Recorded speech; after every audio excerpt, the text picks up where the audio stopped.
आज साजनों सब बैठे हुए हो परमेश्वर के दरबार में, परमेश्वर के अंग संग आप बैठे हुए हो। आज अपने अंतःकरण के शोधन के लिए, शुद्धि के लिए प्रार्थना करो। कल विश्व शांति के लिए, विश्व एकता के लिए प्रार्थना करेंगे।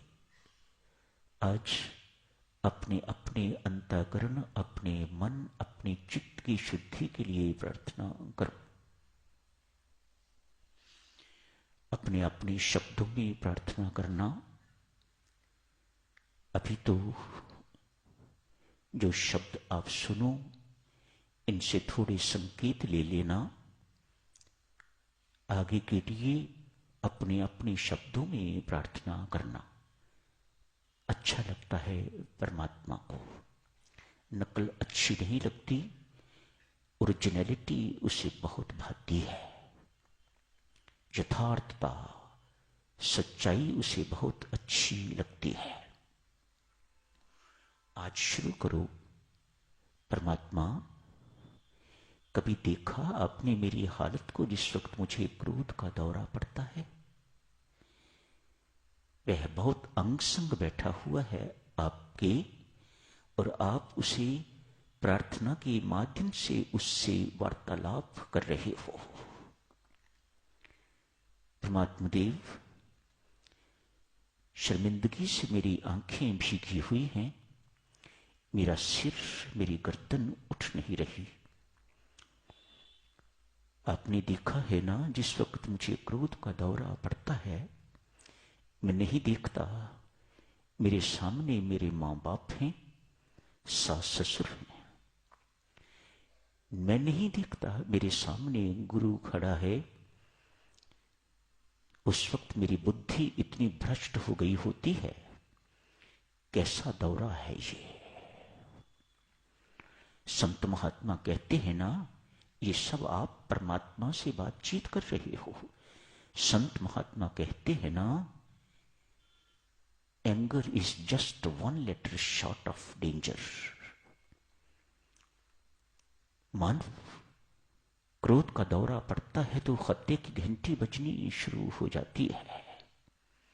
मन और बुद्धि में कोई संतुलन नहीं रहता। आदमी क्या बोल रहा है ये उसे उस वक्त सुध बुद्ध नहीं होती। आंखें लाल होती हैं। राम जी, आपने देखी ना उस वक्त मेरी आंखें, मेरा ब्लड प्रेशर कितना ऊपर हुआ होता है। उस वक्त मैं अंधा हो गया होता हूं। उस वक्त मेरे अंदर आग जल रही हुई होती है। बच्चों पर भी वह गुस्सा निकलता है, पत्नी पर गुस्सा निकलता है, सास ससुर पर गुस्सा निकलता है, इत्यादि इत्यादि। उस वक्त मैं किसी की परवाह नहीं करता। मुझे पता होते हुए भी कि तू सब कुछ देख रहा है, मैं उस वक्त तेरी भी कोई परवाह नहीं करता। गुस्से में अंधा हो गया होता हूं। हे परमात्मा देव, संत महात्मा कहते हैं, क्रोध का एक दौरा हमारी 6 महीने की साधना को जला के राख कर देता है। मैं देख परमात्मा इस वक्त कंगाल हो गया हूं। न जाने दिन में कितनी बार मुझे क्रोध का दौरा पड़ता है। कितनी बुरी हालत है मेरी, मेरे पल्ले कुछ नहीं है परमात्मा।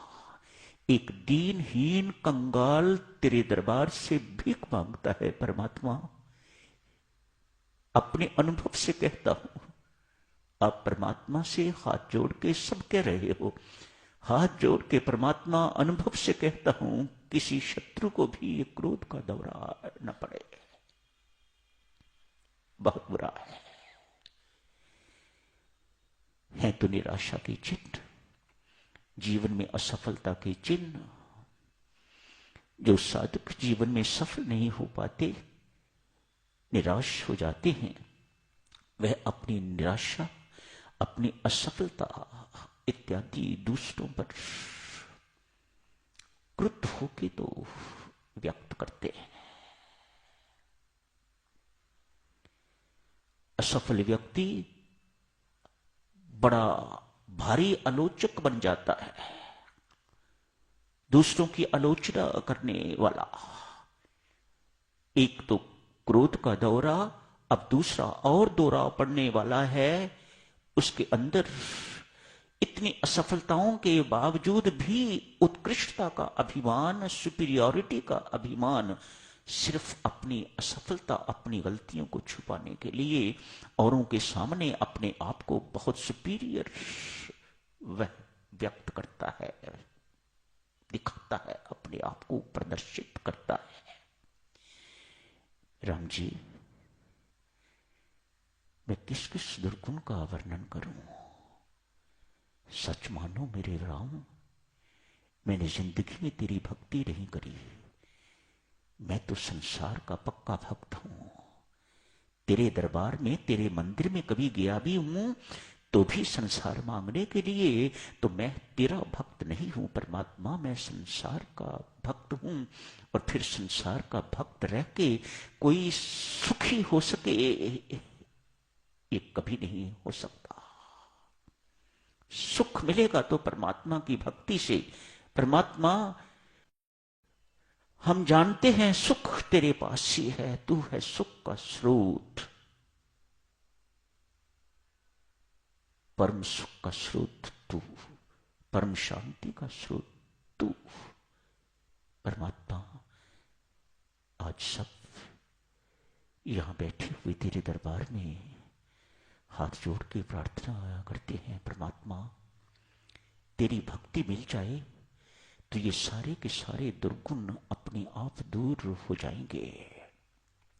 दुर्गुण दूर ना हुए परमात्मा तो पशुवत जीवन बिता के तो तेरे पास पहुंचेंगे। कृपा कर परमात्मा, हमारे ऊपर दया कर, दया कर, दया कर, दया कर। कल जारी रखेंगे साधक जनों इस चर्चा को, और आगे आज यही समाप्त करने की इजाजत दीजिए।